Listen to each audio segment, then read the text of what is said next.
Sauron, le seigneur des ténèbres, s'était forgé un anneau pour conquérir le monde. À partir de son royaume du Mordor, il semait la terreur. Malheureusement, par mégarde, Sauron perdit son anneau qui se retrouva dans les mains d'Isildur, le fraîchement nommé roi du Gondor. Malheureusement encore, ce dernier ne garda pas l'anneau longtemps, car il devint la cible de 3 flèches et dériva au loin. Pour ce qui est de l'anneau, elle quitta Isildur et alla se loger au fond de l'eau, aux oubliés.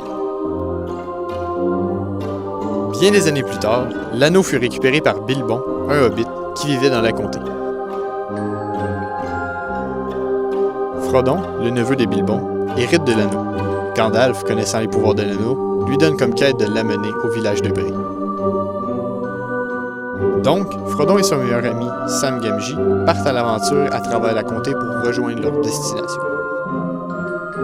Arrivé au point de rencontre, Gandalf n'est pas présent, mais ils font la connaissance d'Aragorn, un simple rôdeur. Ils prennent la route avec leur nouvel ami Aragorn, mais Frodon finit par se faire poignarder par un des Nazgûl.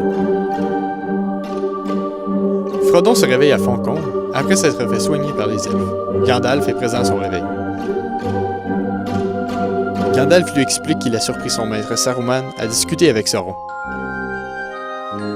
Saruman tente d'allier Gandalf aux forces ennemies, mais peine perdue. S'ensuit donc une bataille entre les deux magiciens durant laquelle Gandalf se sauve à dos d'oiseaux géants, laissant Saruman mécontent. La communauté de l'anneau est créée à Foncombe et est composée de Frodon, Sam, Gandalf, Aragorn, Legolas et Gimli. Boromir n'était pas présent cette journée.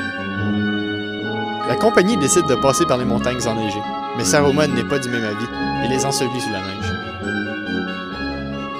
Comme alternative, ils décident donc d'emprunter le chemin de la Moria, qui les mène jusqu'à la mine. Gandalf tente donc de décoder le mot de passe pour les portes, mais son vieil âge semble avoir pris le dessus. Après avoir réussi à ouvrir la porte de la Moria, nos aventuriers sont forcés d'accélérer le pas, car une méchante pieuvre géante bloque dorénavant la seule sortie. La Moria s'étend devant eux, des kilomètres de piliers symétriques, taillés dans la roche par les nains. Ils débouchent dans une salle lugubre, là où se trouve le tombeau de l'oncle de Gimli. Une armée de gobelins, accompagnée d'un troll, les attend à la sortie. Après s'être débarrassé des gobelins, la compagnie se sauve d'un problème beaucoup plus gros et beaucoup plus chaud, le Balrog. Arrivé au pont de Khazad Dûm, la seule sortie des mines, Gandalf doit empêcher le Balrog de traverser le pont. Malgré avoir réussi à faire tomber le Balrog, Gandalf, à bout de force, s'accroche à ce qui reste du pont et finit par tomber à son tour dans la glace.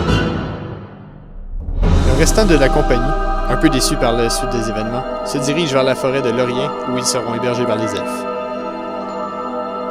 Le lendemain, après s'être remis de leurs émotions, la communauté prit le large en bateau, toujours vers le Mordor.